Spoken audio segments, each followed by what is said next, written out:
Listen, it has much less visual impact because wind turbines, in order to create sufficient energy, they need to be built very for the height. They're super tall, they're super big, they're very visible. In our technology, let's say our Gibraltar floaters are only 1 meter in height. The breakwater's height above the water level is 3 meters. So the floaters are completely hidden by the wall of the breakwater. So it's no visual impact at all. Plus all our moving parts, the generators and so on, are located in containers on land, just like a regular power station, so you don't have any noise coming from the floater. Ina Braverman, the co-founder and CEO of Wave Power, decided she was going to do something positive, something different. Ultimately, she and her business partner worked together to develop a system to efficiently harness clean energy from the ocean. One fascinating aspect is that they both brought an outsider's perspective to this innovation. Tune in to hear more about Ina's fascinating personal journey and about her company. Enjoy this episode. IT Visionaries is brought to you by the Salesforce platform. If you love the thought leadership on this podcast, Salesforce has even more meaty IT thoughts to chew on. Take your company to the next level with in-depth research and trends right in your inbox. Subscribe to a newsletter tailored to your role at salesforce.com/newsletter. Welcome everyone to another episode of IT Visionaries, and today we have an amazing guest. She is doing things that I personally have my heart fully vested in, which is the protection of the earth, green energy. Her name is Ina Braverman. She is the co-founder and CEO of Wave Power. Ina, welcome to the show. Thank you for having me. All right, right out the gate, for our audience who is not familiar with your company, can you tell us what is Wave Power and what does it do? So Wave Power developed a unique, innovative and pioneering technology for generation of clean electricity from ocean and sea waves. Give us an idea of what makes it so unique, because one of the things that we know of is a lot of people have attempted, or there's some people that have attempted to harness the ocean's energy. The ocean is it's widely said like the biggest battery actually that's right here on planet Earth that we can harness. Other companies have tried to do it. Give us an idea of what makes what's unique about Wave Power, how you guys are approaching the problem, and how you're trying to solve it. So first of all, it's very important to say that wave energy is a really huge energy potential for the world. According to the World Energy Council, wave energy on its own can produce twice the amount of electricity that the world produces now. However, historically, it was struggling to commercialize, because really most of the developers in the wave energy industry, especially the early developers, have decided to go into the offshore. The offshore means 4 or 5 kilometers into the sea. As soon as they went that far into the offshore, they were facing 5 big problems that really didn't enable the field to commercialize. The first one was the cost of the system. When you're trying to put something in the middle of the ocean and all the expensive equipment is in a floater that is connected to the ocean floor, the prices of the technology become sky high. On top of that, in the offshore, you have waves of 20 meters and even higher. And unfortunately, no man-made stationary equipment can survive the load of a 20-meter wave height. So it caused many high-profile breakages and survival problems for these offshore technologies. Insurance companies saw that it's so expensive and it's breaking down. They were reluctant about insuring wave energy, offshore wave energy. Environmentalists, who were supposed to be the greatest supporters and proponents of wave energy, were actually objecting it, because it created a new presence on the ocean floor, which disturbed the marine environment. And these companies, they got so focused and preoccupied with trying to take the price down and the reliability up and survivability, is that most of them didn't even have the chance to connect to the electrical grid. So there also became a question mark, a big question mark, on whether wave energy can even safely connect to the electrical grid.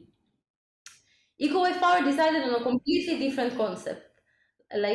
What we did basically, because you asked what's different. So we decided not to go into the offshore.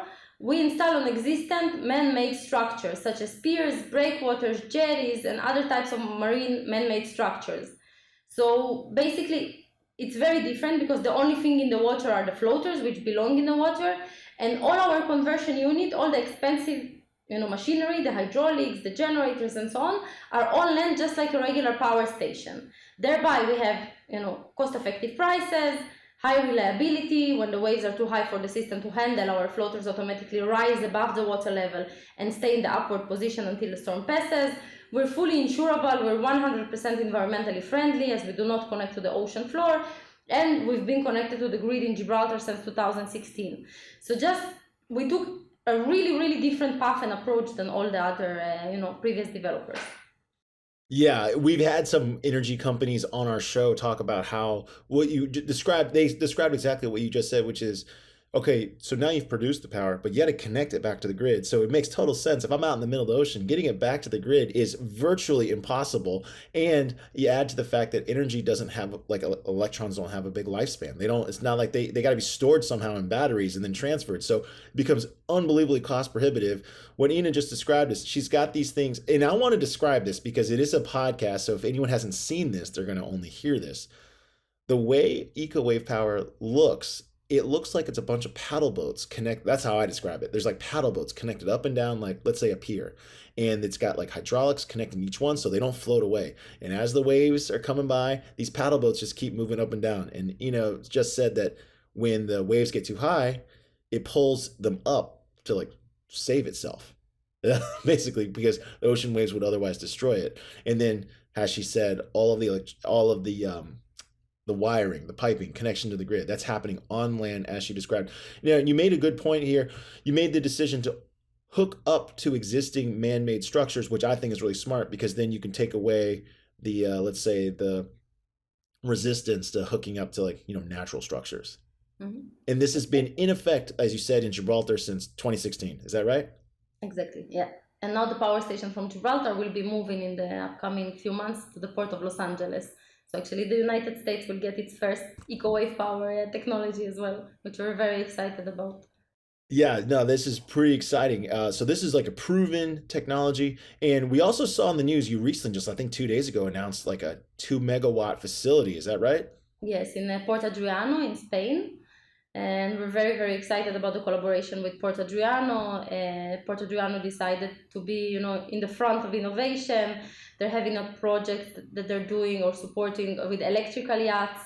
And also, for us to be able to connect our floaters and actually charge the yachts or other marine vessels with clean electricity from the waves, I think will be super cool. Oh, this is awesome. So this is starting to take hold. Give us an idea and explain for our audience, how does it work? So these little paddle, I call them paddle boats. You probably have a different name for them. They're moving up and down with the ocean. They're pumping. What are they moving, and how is it creating electricity back to the grid? Mhm. So it's actually pretty simple as far as the technology goes. It's a simple but smart technology. We connect unique floaters, tailor-made floaters for the site of implementation, to existing man-made structures. As we said, jetties, piers, breakwaters, platforms, any types of structures. The floaters are going up and down with the movement of the waves, and they're pushing a hydro cylinder, which transmits biodegradable fluid into land-located accumulators.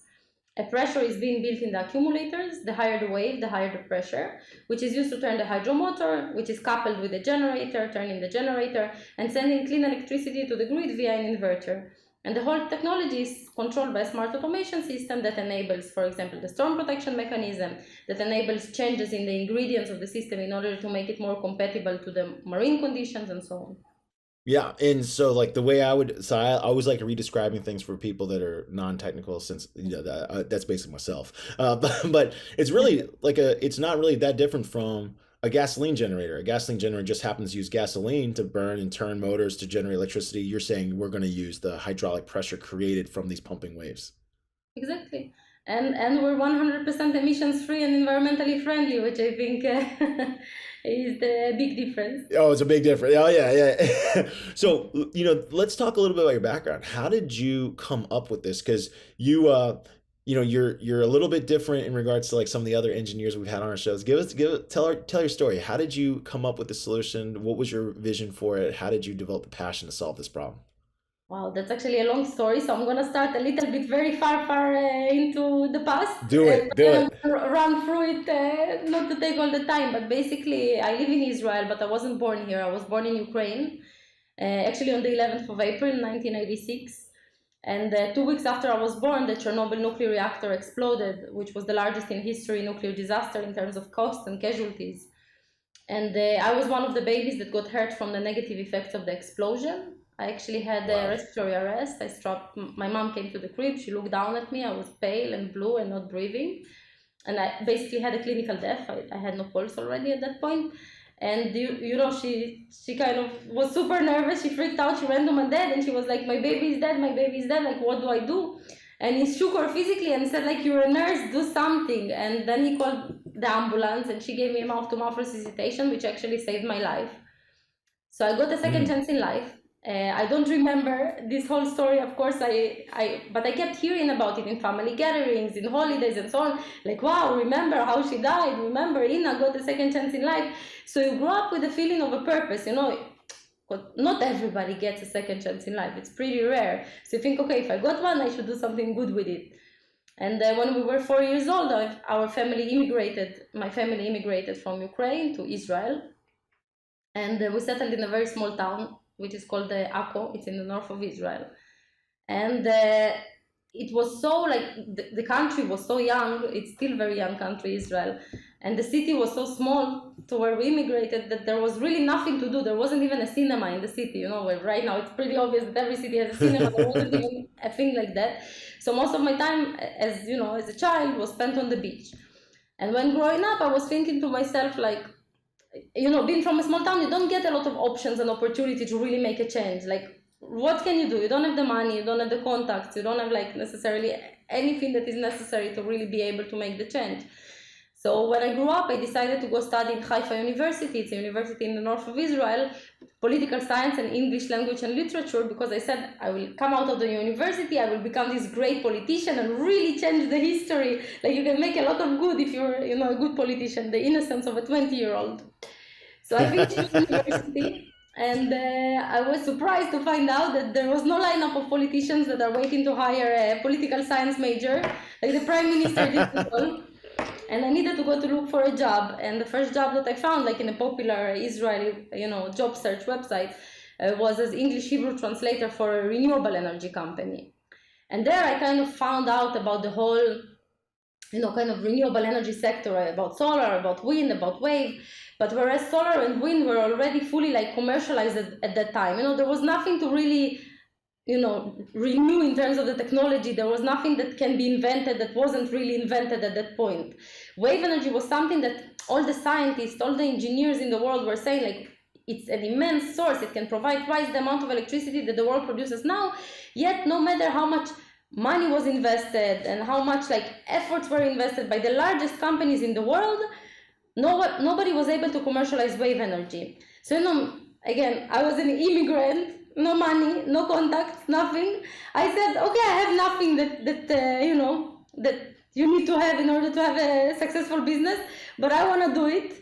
And I started really researching a lot, day and night, and seeing, like, where other companies, what did they do wrong? Like, why did they break down? Why did they fail? Like what happened there?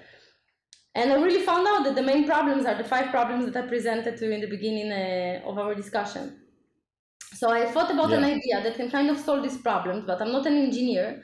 So I couldn't make the idea into reality. And again, money I didn't have, so I couldn't even register a patent for my idea, which wasn't like the best beginning of a business.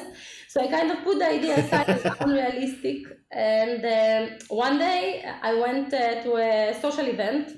And a guy came and sat next to me. He looked a bit like a hippie, torn jeans and a lot of, like, bracelets on his hand, the strings bracelets. And he sat next to me and he just said, like, what's your passion? And it turned out that this guy that sat next to me and asked this, he was a serial entrepreneur that did a number of successful exits in the past and invested a lot in real estate around the world. One of his investments was a surf hotel in Panama. So he was sitting there at a completely different side of the world, because he's not an Israeli citizen even, and he was seeing the power of the waves in this surf hotel, and he thought to himself, there must be something better that you can do with the power of the waves than marine sports. And when we met, and nobody really knew a lot about wave energy back then. It was 2011, 2010 when we met. So, and I told him that my passion is wave energy, and this was exactly something that he was working on and thinking about. It was like a match made in business heaven. And he ended up investing the first $1 million, and that was the beginning of Wave Power. That is awesome. Listen, we've heard it time and time again on this show that some of the best ideas come from outside the industry, because if you're inside of an industry or inside of a discipline, you kind of know maybe all the the negatives, right? Like your vision might be clouded by some of the negatives. Sometimes it takes a fresh set of eyes. So you're talking to your now business partner, but at the time then investor. You meet him at a social event. He's got capital to invest in it, but you still don't really have a way to harness the energy, right? You have an ambition to harness the energy. Who came up with or developed the idea like, hey, why don't we leverage the existing onshore structures so that we can then begin there? I guess, how did that idea come about? Who were the team members that started building that prototype? So basically, again, both of us weren't engineers, but both of us in completely separate locations in the world were researching the subject. I was in Israel, he was in Right. Panama, Canada, wherever he was traveling back then. So we did have the ideas. We couldn't make the blueprints and the sketches, but we knew what has to be done in order to create a product that can commercialize. So I think that the idea of the actual product, we both developed it. How did we do it on Nice. a practical level? So I decided to go back to Ukraine, to the same city that I was born. And actually we did a competition between 300 engineers and chose a team of 5 that we believe that could take our kind of concept and take it to practical, like sketches and so on. And I chose to go to the Ukraine one because there's very high level of knowledge there, very good engineering, very good mathematicians and so on. And on the other hand, the prices are much lower, let's say, than the prices in the US or in Israel. So that enabled us, Sure. to test our initial ideas and to kind of bring it to the next level without risking too much capital. So this team of 5 people, they kind of helped us to take our idea to the practical level. And then we started also wave pool testing in the Hydromechanic Institute in Kiev in Ukraine. So how long before the idea, you recruited the engineers, how long did it take to make the first prototypes?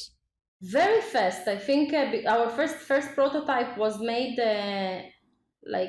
I think in December 2011. The company was opened in March 2011 and the first prototype was December 2011. It was very, very small prototype. It didn't have even the hydraulics. Our first goal was really to manufacture different floaters shapes and test them in a wave pool to see how the shape of a floater influences the energy that will be generated based on the different types of waves that you can create in the pool in terms of period and height of waves. And then our next our first real conditions experience was actually in the Crimean Peninsula, which was back then a part of the Ukraine, and it's in the Black Sea, which is considered very wavy. So there we did our first real conditions testing. In 2014, I think it was, that we moved our technology from the Ukraine. We moved it to Israel, to Jaffa port, and made our first real conditions experiments in an off-grid technology in Jaffa port. And in 2016, we opened our first grid-connected power station in Gibraltar. And currently our company is in construction of our second grid-connected power station, which will be opened in the next 2 months approximately here in Israel, in collaboration with the Israeli Energy Ministry, which recognized our technology as pioneering technology, and also co-investment and collaboration from EDF Renewables IL, a subsidiary of Électricité de France, which is the French national electrical company.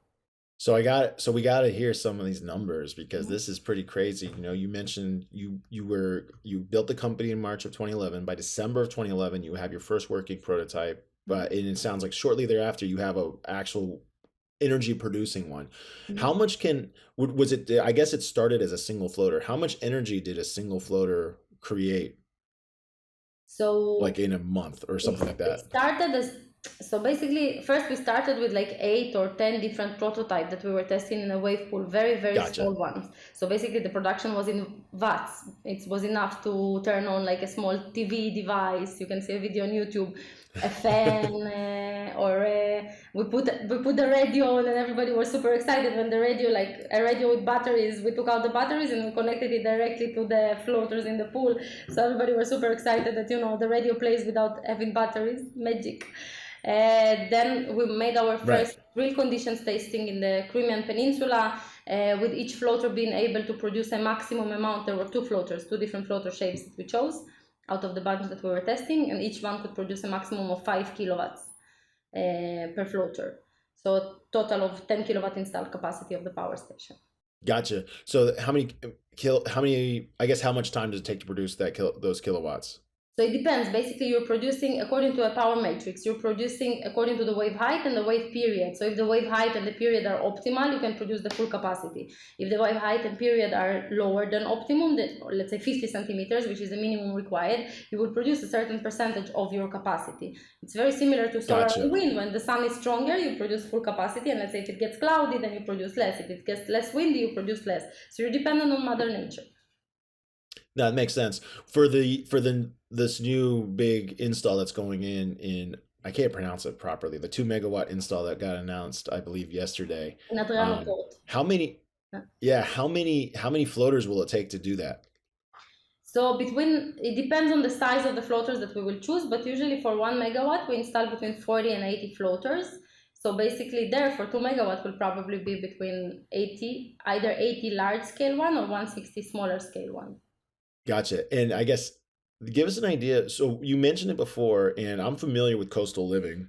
And for anyone who's listening to this podcast, what Ina described in the very beginning is how fast things deteriorate towards when they're in the middle of the ocean, but also if they're on the coastline and subjected to waves, like whether piers or man-made structures. We know that the ocean is relentless; it's never going to stop, right? So there is a level of deterioration. Yet your product has been in existence since 2016, producing power over 6 years. That's pretty substantial. How much maintenance does it take? Does it require a lot of maintenance, or is it built in a way that, because, like, for example, like those self-saving features, it like has a preservation of life? I guess how much investment or capital upkeep does it keep the operation running? So actually our technology is, as I said, is very smart but very simple. So the only thing in the water are the floaters. So the only thing or ingredient of the system that is really exposed to harsh or salty or corrosive environment are the floaters themselves. All the expensive equipment, the generators, the hydro motors, the inverters, and so on are located on land, just like a regular power station. So these parts that are located on land, we can just use simple off-the-shelf parts. We have strategic collaboration with Siemens, so they're doing everything from the generator to the inverter to the grid connection, also giving the proper guarantees because we have Siemens everywhere in the world. That's why we chose to work with them. And for the hydraulic parts, we use a lot of Bosch and Parker parts, which also, again, a lot of off-the-shelf parts which you can easily maintain. So really maintenance is not such a big deal. It's mostly like repainting the floaters, sometimes like you would do to a ship or a boat or any marine vessels, is if there's a big storm, making a visual kind of inspection and checking that all the anchors that are connecting the structures to the seawall are in place, or strengthening some of the anchors and so on. When we started in our first year of kind of experiments, which was 2017 officially, our maintenance cost was quite high just because it was really new. It was our first grid connected experience. Yeah. And we didn't know how to do everything ourselves, so we did everything through subcontractors who like to profit, of course, on the works that they perform. So our OPEX, our operational cost, was about 18%, 18% of the CAPEX, which is quite high. But already in 2021, which is the last year that we analyzed, we decreased our OPEX cost to be 3.2%, only 3% basically of the CAPEX. And that's already well in line with other renewable energy sources. Oh, this sounds super exciting. I mean, you have multiple projects going in, you have multiple installs. What has been, I guess, because we know there's a huge movement towards green energy. A lot more businesses are investing. The lead sponsor of this podcast is Salesforce. They talk about how they want to help the earth as well. Give us an idea. What has been the interest been like in the technology? Do you have, I'm guessing, more like, is there a lot of inbound people like constantly calling you nowadays? Like, hey, how do I get one in my beach town or my coastline? So there's a really, really high level of interest. I think it's influenced by the fact that a lot of the governments and the states have committed to reach net zero emissions by the year 2030 or by the year 2050. Each country made its own kind of promises to its people. And I think that most countries nowadays, coastal countries, coastal cities, ports, they understand that they can't meet these very ambitious targets without having a variety of renewable energy sources. You can't meet it only with sun because you have the night and cloud coverage and winter, and the sun will go down and you can't produce energy. You can't meet it only with wind because wind is mostly available early in the morning or late at night when actually the population usage is at its lowest. I was going to say also with wind, from what I can tell, seeing the videos of your product, wind energy takes tremendous amount of infrastructure. Like the amount of raw steel or metal it takes to make one wind tower is substantial. Yeah, for anyone who's never seen how big a wind generating fan is, it is a huge man-made device. Your install is much smaller. Like it looks like I mean, just I don't know actually by raw material, but by my eyeballs, it just looks smaller. Listen, it has much less visual impact because wind turbines, in order to create sufficient energy, they need to be built very like for the height. They're super tall, they're super big, they're very visible. That's why they also put them away usually from population density centers, because really it is a strong visual impact as it makes a little bit of noise, or some will say more noise than other technologies, which creates which creates a problem. So that's why it's been put quite remote. In our technology, let's say our Gibraltar floaters are only 1 meter in height. The breakwater's height above the water level is 3 meters. So the floaters are completely hidden by the wall of the breakwater. So it's no visual impact at all. Plus all our moving parts, the generators and so on, are located in containers on land, just like a regular power station. So you don't have any noise coming from the floaters. They're just like a regular floaters in a marina or in a port. Yeah. That are going up and down quietly with the motion of the waves, not really disturbing anything. So that's definitely a big advantage. Oh, this is unbelievable when I think about it. It's because some of the the way you describe the solution, you downplay it a little. I think you should give yourself more credit because it's like you call it simple, but it's like it's ingenious. It's leveraging all the existing things that have already been here, but in like a smarter way, combining them in a smarter way. You mentioned the impact is smaller, the install is smaller. What do you think is going to happen over like the next 5-10 years? How do you envision this being a part of like because like there's this movement now where people are talking about, hey, if we can generate power and sell it back to the grid, I can turn my it could be a business for me or a source of income. So like there's, for example, a lot of private piers. There's a lot of private piers where people build fishing piers or restaurant piers. Do you potentially see a place in the world where they're calling you, like not even the city, it's like, hey, I want this just because I want to sell energy back to the grid? So first of all, we're open to different types of clients and interested parties. So even if it's an entity that privately owns a pier or a breakwater and there's a potential there, then we will definitely be glad to look at it. Basically, our, let's call it, expected revenue stream or the preferred business model is BOO, when we actually build, own and operate the power station. So we basically approach a port or a coastal city approaches us, and then we look at the breakwater. Let's say they have 3 kilometers of breakwater, and according to our calculation, we can put a 20 megawatt install capacity on that breakwater. So we install the power station, we fund the installation and the O&M, the operation and maintenance, and we sell the electricity for 25 years, which is the expected lifespan of the system.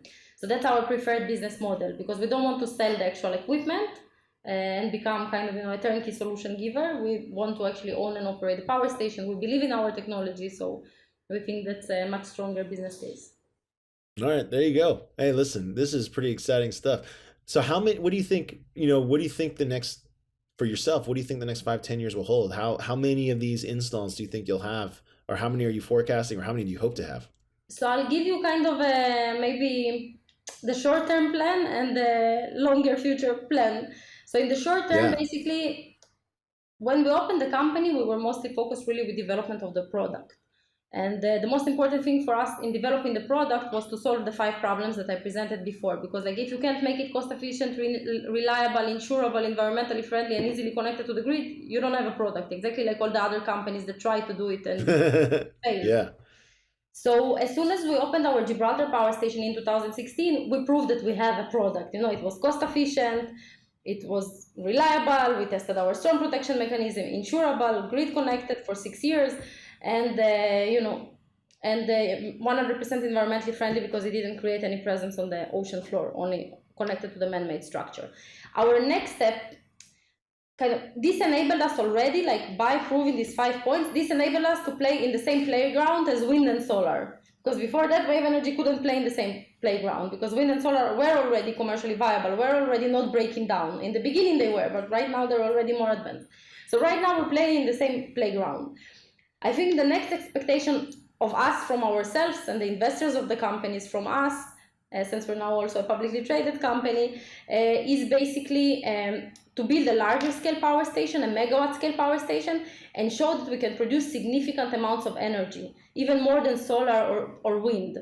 Once we're able to do that, that's already kind of like, let's call it a seal of excellence, because you're showing it doesn't even matter if the first 1 megawatt will be profitable or not profitable. Like, once you show that you know how to forecast how much energy you will produce in your first commercial site, and that you actually produce significant energy amounts, then you have a business case anywhere in the world where there is a sea or an ocean or waves that are above 50 centimeters. After we finish the first 1 megawatt, we will start our commercial rollout, which is basically building multiple yielding assets, funding them, hopefully getting access to debt financing, which is the way that most developers nowadays develop their power station. And in the longer future, what I would like to see, and I think that would really help the commercialization of the whole wave energy sector, is that instead of waiting until these breakwaters are built or using older structures all the time, when you need to get examination of the structure and you need to make the structure suitable to the connection of our floaters, it would really help if there would be a supportive legislation that will say to the coastal cities and the coastal countries, you know what, if you want to build a breakwater, and a breakwater is a very bad thing for the environment, you have to build it because you want to protect the ports and you want to protect the coastal population, but it's not very environmentally friendly to have cement in the water or like stones in the water. It changes the movement of the sediments and it creates like different ecological presence that is not so good for the marine life. So if they would say, okay, no problem, we understand that you need to build these breakwaters to protect your populations. However, you have to combine already in the design phase, you have to combine wave energy and integrate it into the design. This will make our projects spread much easier, much faster. Again, no need for detailed feasibility study to check if the jetty is strong enough to hold the floaters and or reinforcing it before you're actually putting your floaters on. You will just be you will be planned at the same time as the breakwater is being planned. You put a breakwater, you disturb the environment, at least you're giving some back with producing clean electricity from it. Yeah, and for those that are listening and not familiar with breakwaters, it's when you go to any marina and you see a wall, they're like, it looks like a wall of rocks, just like a wall of rocks. Sometimes it's cement and but it's just designed like as Ina just described. It's to stop the waves from moving so much so that people can park their boats and not worry about them being collided and damaged. But yes, Ina is exactly right. It's a huge engineering effort. It dumps tons of foreign material into the ocean to create it, and it like you said, it changes the coastline tremendously.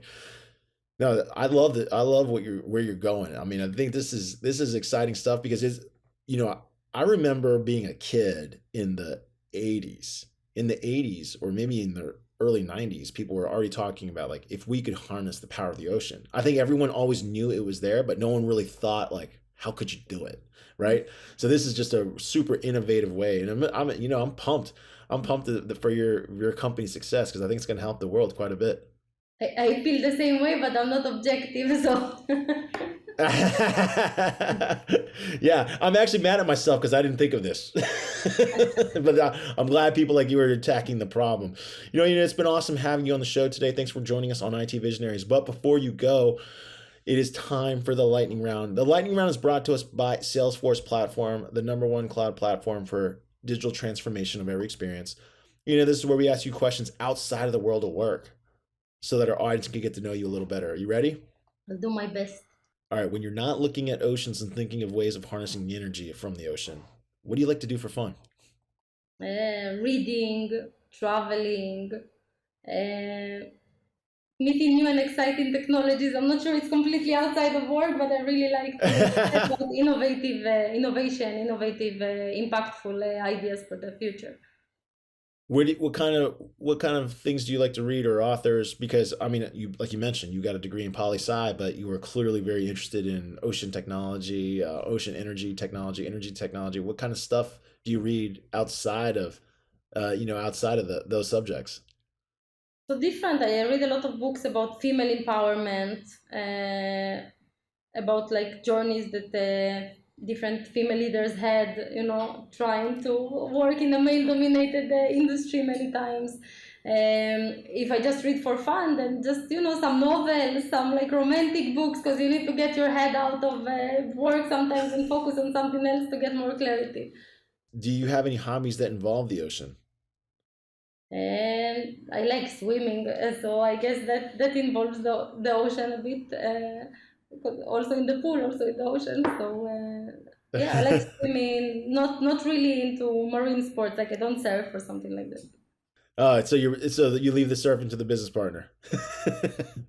Exactly. What other green technologies are you really excited about? Because you, of course, are focusing on the ocean. Or is there like anything that you've read about recently that you're really excited about? Like, is it in manufacturing? Is it in another sector that you're just really excited about and you think it's going to have a big impact for all of humanity? So there's a company that is actually called the Eco Concrete. It's an Israeli company that they developed like a concrete type that is more friendly into the environment. So when you build a breakwater or cover a breakwater with their kind of type of cement or type of blocks that they're producing, it actually, instead of like kind of preventing the marine life around it, it has like different holes and locations for the marine life to still be able to thrive in the location Oh, where that's cool. the breakwater is put. So yeah, I think that's a very cool technology. That's awesome. Well, I enjoyed having you as a guest today on IT Visionaries. Thanks for sharing what you're doing at Wave Power. It's super exciting. For anyone who hasn't checked it out, we'll link it in our show notes below, but check out some of their YouTube videos if you want to see this technology at work. I call it paddle boats. She called it floaters, but it does look like paddle boats, like lined up along the wall, and they're just constantly pumping up and down, generating clean, pure electricity.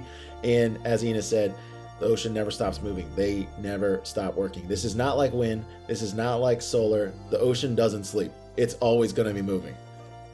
Perfect. I couldn't say it better.